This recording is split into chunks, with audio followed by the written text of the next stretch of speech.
Let me tell you a story about time, how it bends, how it lies.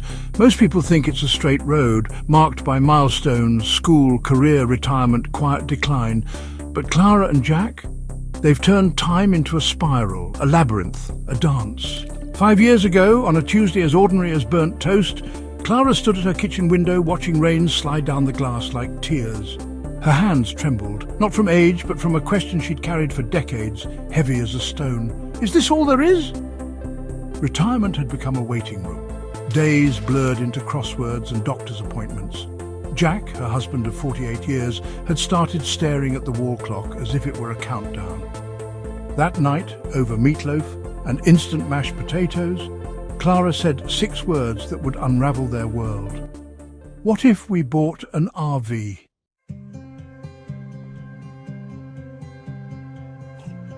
The desert doesn't care about your age. It tests you.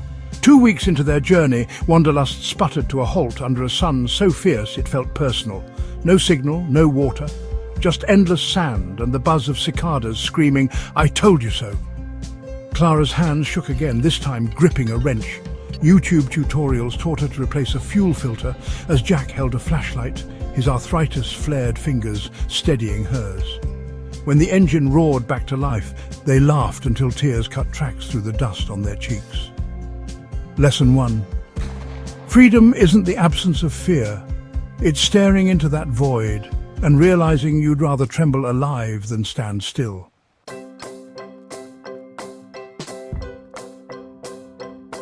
Winter found them in Wyoming, where the wind howled like a scorned lover. For 8 days they were snowbound. Supplies dwindled. The cold crept in, sharp-toothed and relentless. They rationed chocolate like wartime diplomats.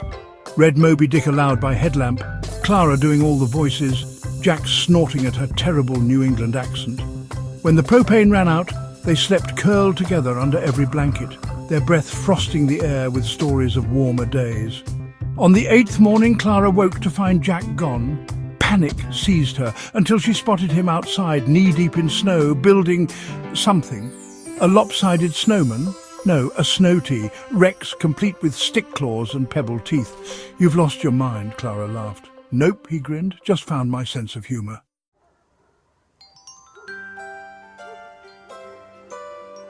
3 years and 23 countries later, they've learned to speak survival Spanish, bargain in Moroccan Daria, and fix a carburetor with duct tape and prayer.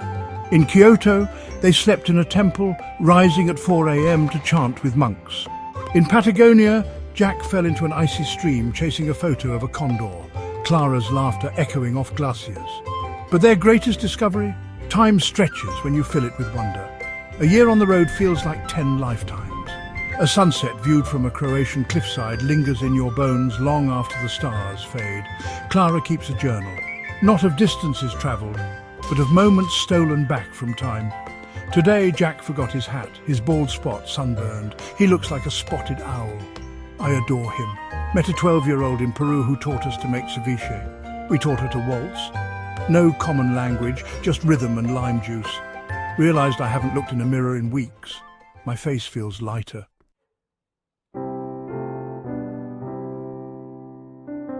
Ask them about legacy, and Clara will wave a hand.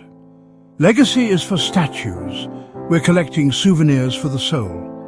Their will includes no plot, no epitaph, just coordinates to a nameless beach in Portugal where they once danced barefoot at midnight, and a note, "Scatter us here, then stay for sunset. The light does something magic."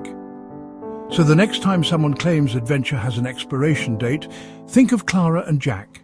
2 septuagenarians in a rusty metal cocoon chasing horizons like moths to flame. They've outrun arthritis, outsmarted boredom, and rewritten every rule about what it means to grow old.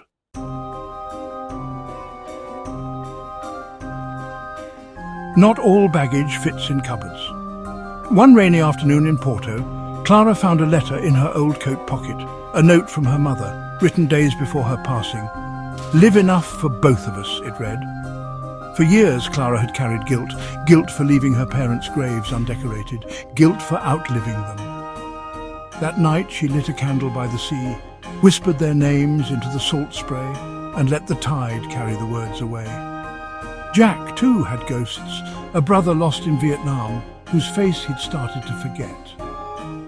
In a Hanoi cafe, he met a veteran who'd served in the same unit. They traded stories over bitter coffee, and for the first time in 50 years, Jack cried, not from grief, but relief. "He's not gone," he told Clara. "He's just elsewhere on the map." They learned this. The road doesn't erase pain. It gives it space to breathe, to transform.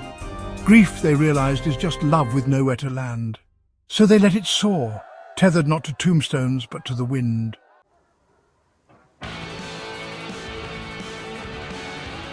Adventure, of course, is a dance with risk. On a mist-slicked trail in Peru, Clara's foot slipped. The crack of bone echoed like a gunshot. For 72 hours, Jack became nurse, Sherpa, and lifeline. He carried her piggyback down the mountain, their RV now a makeshift hospital. A local healer arrived with herbs and a poultice that smelled of earth and miracles.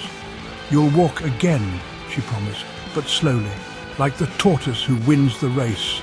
Clara raged at her body, at times cruelty, but Jack just held up a mirror. "Look," he said, "see those lines? Each one's a road we've taken. This," he traced the crease by her eye, "is the Trans-Siberian Railway.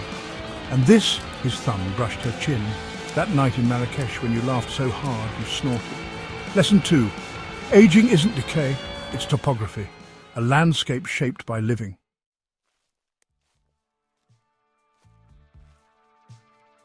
The road gifted them guides.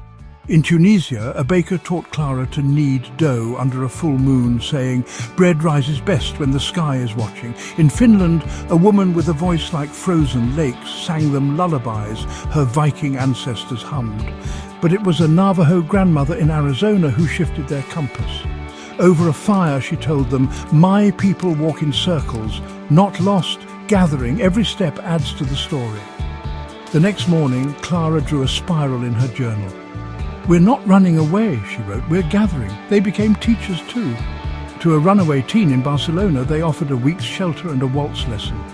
"You're brave," the girl said. Clara winked. "So are you. Now go call your mother." To a widower in New Zealand, they gifted their last bottle of Ohio apple wine. "Don't mourn in the dark," Jack urged. "Take her favourite chair outside. Let the sun keep her company."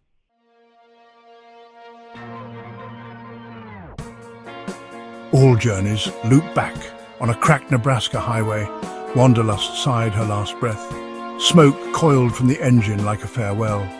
A farmer towed them to his barn. Over lemonade, he asked, "Where to now?" Clara and Jack glanced at each other. They'd circled the globe, yet here in this amber sea of grain, they felt no panic, just peace. "Maybe," Clara said, "we've been chasing the wrong question. It's not where next. It's where is enough." The farmer's wife handed them a spare room key. "Stay a while," she said. "We've got stories to trade." And so they did. For weeks, they repaired fences, baked pies, and listened to tales of droughts and harvests. Clara's journal swelled with new entries. "Today, I learned clouds over Nebraska have names. Cumulonimbus means the ones that bring the good rain." Jack's teaching the farmer to tango. The cows are unimpressed.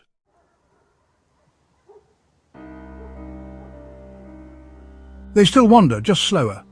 The farmer's grandkids call them Nana and Papa Road, begging for stories of Moroccan jinns and Icelandic elves.